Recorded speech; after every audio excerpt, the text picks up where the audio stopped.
이재명 대표를 둘러싼 검찰 수사 소식을 짚어드리겠습니다. 이 대표가 최근까지도 사법 리스크에 대해서 말을 굉장히 많이 아껴왔었는데 지난 금요일 갑자기 자신의 입장을 강하고 또 거칠게 쏟아냈습니다. 아마 점점 좁혀 들어오는 수사망에 대해서 자신이 강경하게 모두로 전환하겠다라는 그런 입장을 이제 밝힌 것 같습니다. 관련 영상부터 보겠습니다. 성남도시개발공사 설립 의지가 이재명 시장이었던 거 맞나요? 이걸로 일어나겠습니다.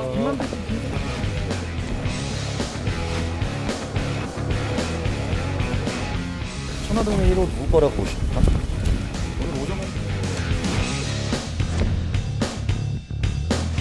마치 동네 선무당 동네 굿하듯이 꽹가리 쳐가면서 온 동네 시끄럽게 하고 있습니다.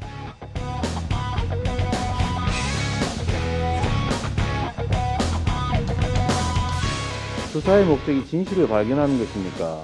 사실을 조작하는 것입니까? 언제든지 털어보십시오.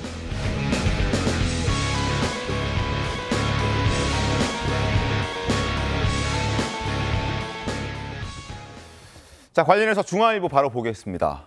검찰 언제든 털어봐라 라고 이재명 대표가 얘기를 했습니다. 그만큼 자신은 자신 있다 이렇게 얘기를 하는 것 같고 이재명도 당도 강경 대응 모드로 전환하는 것 같습니다.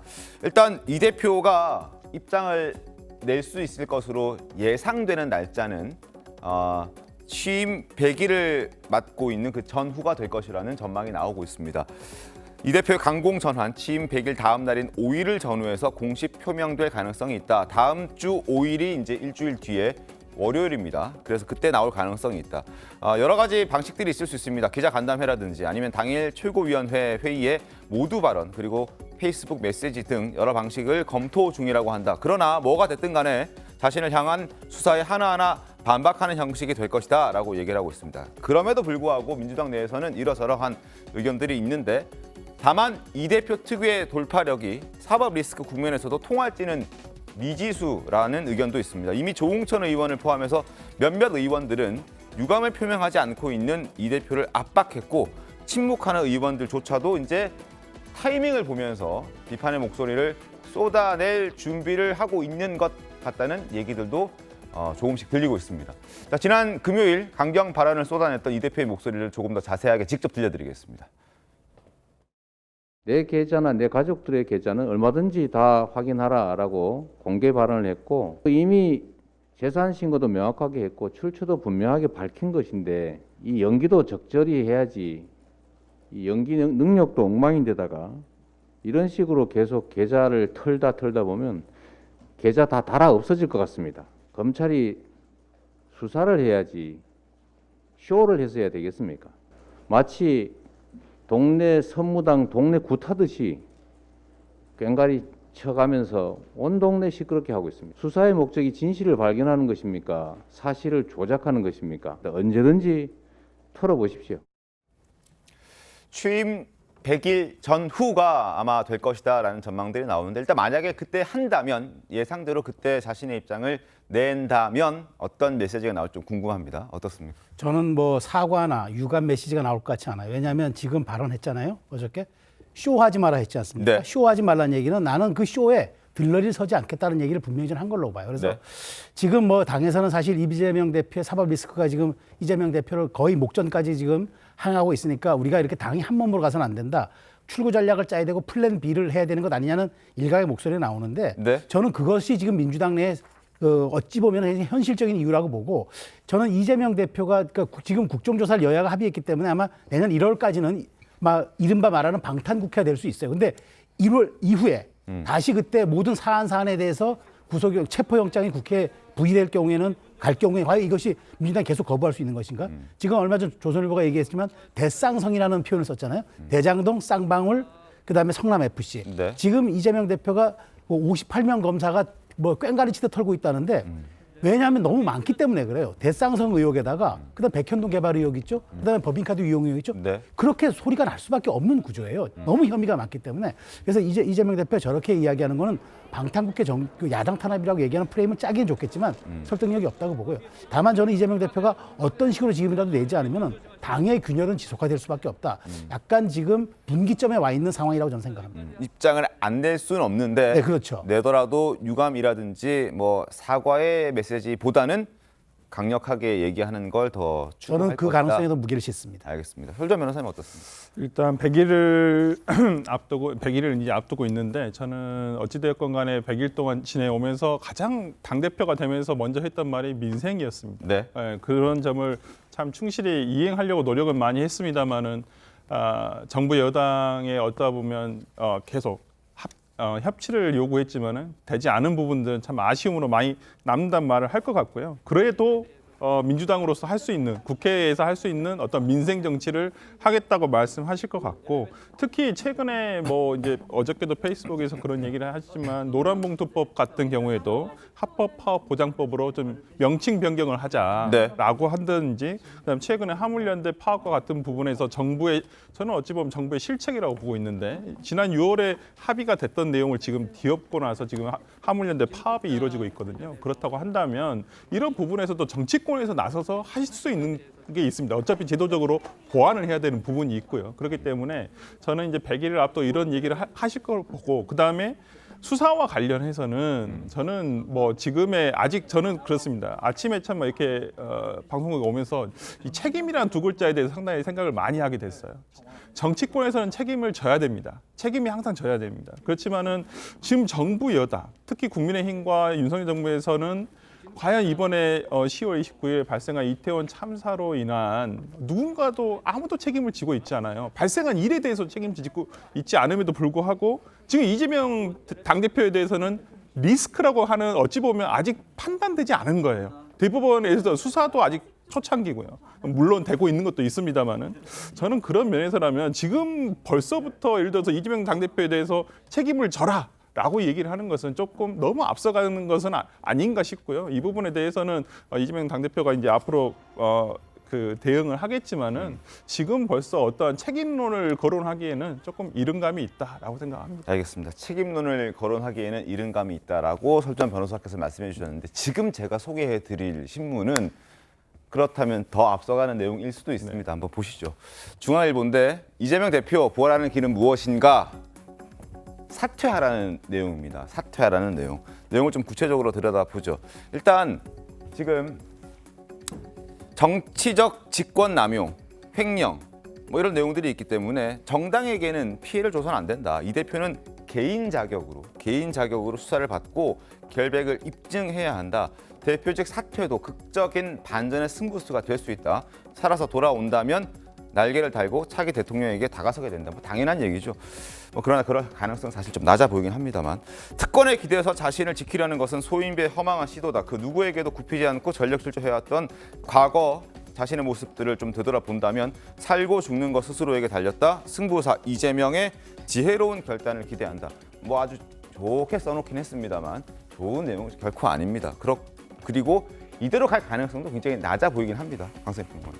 네, 우리가 이런 말이 있습니다. 죽는 것이 사는 길이다. 정치인들이 어떤 사생 결단의 순간이 왔을 때 옆에서 많이 조언을 하죠.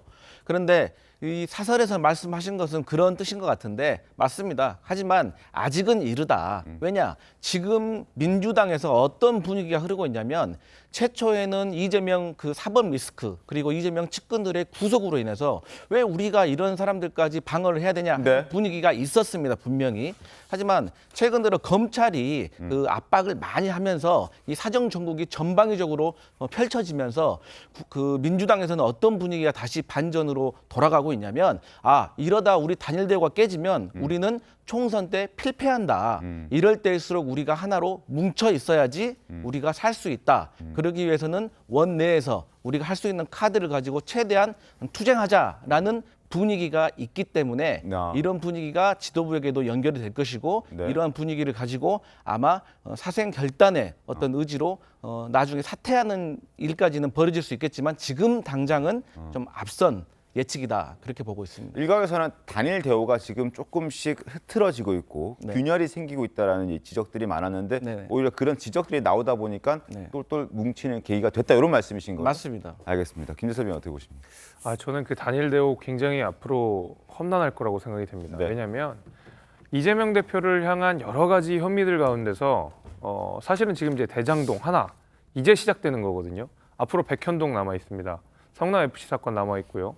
쌍방울과 관련된 사건들도 계속 전방위적으로 수사의 방향성들이 확장되고 있는 상황이고 이재명 대표와의 연관성도 계속 커지는 상황입니다. 네. 말씀드린 대로 민주당이 언제까지 이재명 대표의 방패 역할로서 기능해야 되느냐에 대한 문제의식이 당연히 남아있는 것입니다. 앞서서 설주환 변호사님께서 말씀해 주신 대로 민주당에서 이런저런 민생 법안들 많이 내고 거기에 대한 메시지들도 많이 쏟아내고 있는 상황에서 모든 메시지가 다 이재명 대표의 수사로 다 빨려 들어가게 되거든요. 과연 당대표로서 지금 대표로서의 역할을 하고 있느냐. 오히려 당대표가 돼서 민주당을 방패로 쓰면서 민주당의 정치적 자산들을 소모시키고 있는 것이 아니냐라는 의문이 들 수밖에 없거든요.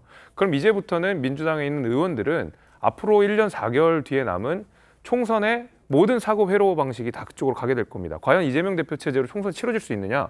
이거 쉽지 않아 보이는데 과연 이재명 대표가 공천할 수 있느냐? 어려워 보이는데 이런 생각이 스멀스멀 피어오르는 순간 이재명 대표의 리더십은 흔들릴 수밖에 없는 것이고 그렇다 그러면 하나둘씩 다른 목소리들이 나오기 시작하는 것이거든요. 이미 2-3개월 전부터 수도권 의원 중심으로 이재명 대표의 리더십에 대해서 의문을 갖는 의원들이 생겨나기 시작했습니다. 지금은 자신의 이름을 걸고 이재명 대표에 대한 비판들을 아끼지 않고 있거든요. 조홍천 의원이 대표적입니다. 저는 그런 의미에서 이재명 대표가 부활을 한다라는 명제가 성립을 하려면 이재명 대표를 향한 수사가 사실은 정치 탄압이었다. 검찰의 무리한 수사였다라는 전제가 깔려야지만이 이재명 대표가 부활한다는 명제가 성립을 할 텐데 사실 이재명 대표가 지금 검찰의 수사에서 빠져나가기 굉장히 어려워 보이는 상황 속에서 정치적 부활이 상당히 어려워 보인다라는 생각도 듭니다. 알겠습니다. 상황을 좀 보겠습니다. 그런데 이런 지금 김재섭 위원처럼 이런 전망을 해주시는 분들은 아마 법원에 대장동과 관련된 그 재판에 아마 주목을 하고 있을 겁니다. 이 대표를 겨냥한 진술들이 더욱 늘어나고 있습니다. 앞서 유동규 전 본부장이 이 대표 측근들에게 건네든 돈에 대해서 이 대표의 대선 경선 자금으로 쓰일 것으로 알고 있었다라고 얘기한 바 있는데 최근 남욱 변호사 같은 경우에는 이게 노후 자금으로도 쓰일 것이다. 이런 얘기까지 법정에서 털어놨습니다. 먼저 유동규 전 본부장의 목소리부터 들어보겠습니다. 봉투가 이런 봉투다. 이런 봉투 여기에 예를 들어 3만 원이 들어가? 500만 원이 들어가? 그럼 그 봉투를 검증하잖아요. 사이즈하고 모든 것이 다 이제 검증이 돼야 되잖아요. 아 여기 넣어줬어요. 그런데 여기에서 만약에 1억 원이 안 들어가. 그러면 잘못된 진술이잖아요. 그 김용 부원장에게 이제 자금 넘길 때 이게 대선 자금으로 쓰일 거라는 걸 좀 알고 계셨을까요? 경선 자금을 알고 있습니다. 대선이 아니라 경선이라고 한 건 이유가 있나요? 대선에는 자금이 나오니까 돈이 필요 없죠. 경선 때는 돈이 안 나오잖아요. 자, 남욱 변호사의 최근 재판에서의 진술을 화면으로 함께 설명드리겠습니다. 남욱 변호사 천화동인 1호 지분은 유동규, 정진상, 김용뿐 아니라 이재명 대표도 공유했다라고 얘기합니다. 유동규 전 본부장이 4번의 선거와 그리고 이재명 대표 노후 자금용이라고 말했다라고 남욱 변호사가 법정에서 진술을 했습니다. 4번의 선거는 대통령 경선 포함해서 그다음 경기도지사 선거, 성남시장 선거 등등 이번에 대선까지 마찬가지입니다. 그리고 노후 자금용이라 하면 428억 원이 사실 뭐 이재명 대표 혼자 다 쓸 걸로 보진 않았지만 그중에 상당수가 이재명 대표를 위해서 쓰일 것으로 남욱 변호사는 생각했고 그렇게 들었다라고 본인의 어떤 주장을 법정에서 한 겁니다. 이런 진술은 법정에서 어느 정도 효력을 발휘합니까? 일단 굉장히 구체적이죠. 그러니까 이 네. 돈이 흘러갔을 때에 돈이 흘러가는 자금의 목적이 있습니다. 근데 그 목적이 선거 자금이고 그리고 노후 자금이다라는 네. 것이기 때문에 보통 이제 뇌물이라든지 정치 자금이 흘러가려면 그 목적이 있고 시기가 있는데 네. 그 돈이 흘러갔을 때의 시기와 맞는다면은 그럼 굉장히 진술의 신빙성이 높아지는 거죠. 그리고 여기에다가 지금 노후 자금용이라는 게 새로 나왔는데 저 노후 자금용이라고 하는 것의 특징은 뭐냐면 이제까지는 정치 자금이라고 해서 많이 보셨던 정치적 공동체, 그러니까 네. 김용 그리고 정진상 얘기가 나옵니다. 그러면 그런 정치 자금 대선, 그러니까 경선 자금과 관련된 것이라면 김용과 정진상과 관련되어서 공동체로서 공범의 역할을 할 수 있는 것인데 노후 자금이라는 그것 한마디로 검찰이 보는 것은 이재명 대표의 개인 돈으로 들어가는 거예요. 그럼 거기에는 정치적 공동체라는 용어가 필요 없습니다. 그냥 이재명 대표가 혼자 책임을 짓는 것이기 때문에 그러면 이재명 대표에게 들어가는 금액이 훨씬 높아지겠죠. 네. 형량이 높아질 수밖에 없어서 새롭게 나온 저 노후 자금용이라는 것도 의미 있는 진술이라고 볼 수 있습니다. 알겠습니다. 그리고 남욱 변호사 김만배 씨와 관련해서도 진술을 했습니다. 화면 함께 보겠습니다. 김만배 씨가 어떻게 해서 이 대장동 일당에 포함이 됐느냐? 이재명 시장과 친분이 있는 다른 유력 정치인들과 김만배 씨가 친분이 있어서 그 사람들을 통해서 이 시장을 설득하는데 어떠한 역할을 할 수 있을 거라고 본인들이 판단했던 것 같습니다. 그래서 김만배 씨를 섭외했고 그 한 팀으로 만들었다 이런 얘기들이 나오고 있습니다. 특히 남욱 변호사는 지금 이런 언론 인물들을 거론하면서 김만배 씨의 역할을 특정화했는데 어떻습니까? 이 법조 기자 출신이어서 사실 왜 들어가 있냐라고 생각도 한 적이 있는데 뭐 역할들이 좀 구체적으로 있었던 것 같긴 합니다. 그렇죠. 그러니까 우리가 얘기하는 역할 분담들이 있었던 것 같으니까 김만배 씨는 대외 로비용, 그다음에 네. 남욱 변호사는 뭐 자금 조달, 그다음에 그 정영학 회사는 내부 구조를 설립하는 사람, 그리고 이제 유동규 씨는 그 중간에서 그쪽과 연결하는 그 이른바 성남시 핵심 실세들과 연결한 연결고리 뭐 이런 식으로 아주 구체적으로 짜여 있었던 것 같아요. 그렇기 때문에 저는 검찰이 정치적 공동체라는 그 용어를 공소장에 기술한 것 같고 총류라는 표현을 썼다는 게 많이 주목된다고 하지 않습니까? 네네. 그러니까 이 지금 428원에 대한 돈이 누구 하나가 그냥 개인적으로 가져갈 수 있는 그런 구조가 아니라 함께 이게 그 같이 이제 이것을 공동운명체처럼 가져갈 수밖에 없는 구조. 저는 그래서 이게 바로 우리가 흔히 언론에서 이야기하는 저수지, 자금의 저수지라고 표현하는 그게 아닌가라는 합리적 저는 의심을 합니다. 다만 남욱 변호사의 저런 그 전원 증거들이 네. 법정에서 진술을 받기 위해서는 효력을 받기 위해서는 그 김만배 씨가 여기에 대해서 내가 했다라는 얘기를 구체적으로 해야 되는데 검찰 공소장에서는 그 얘기를 했던 걸로 나와 있어요. 그렇지만 법정에서 진술하는 거는 위증죄에 해당되기 때문에 정말 김만배 씨가 해줄 수 있느냐 이게 가장 관건인 것 같은데 남욱 변호사는 아무래도 이 법조 지식을 많이 갖고 있는 사람이라 그런 어떤 역할 분담에 대해서 지금은 자기 역할을 최소화하면서 분명한 이제 그 관계들을 설정하면서 자기가 조금 형량을 낮추자는 의도는 있어 보이는데 저는 그렇지만 남욱 변호사의 저런 진술들이 실체적 진술에 가깝게 다가가는 퍼즐을 맞추기에 핵심적인 증거가 될 수 있어서 김만배 씨가 과연 법정에서 어떻게 유의미한 진술을 해주느냐 이게 저는 검찰이 마지막 남은 관건으로 생각이 됩니다. 알겠습니다. 지난주 금요일에 김만배 씨가 출소 이후 처음으로 이제 법정에 출석을 해서 재판에 참석을 했는데 적어도 지금까지 나오는 언론 보도를 보면 남욱 변호사라든지 유동규 전 본부장처럼 김만배 씨가 입장을 과거에서 바꾼 것 같지는 않다고 합니다. 그러나 또 상황이 지나면 어떻게 될지 또 지켜봐야 될 부분이어서 그 부분은 저희가 항상 끝까지 지켜보도록 하겠습니다.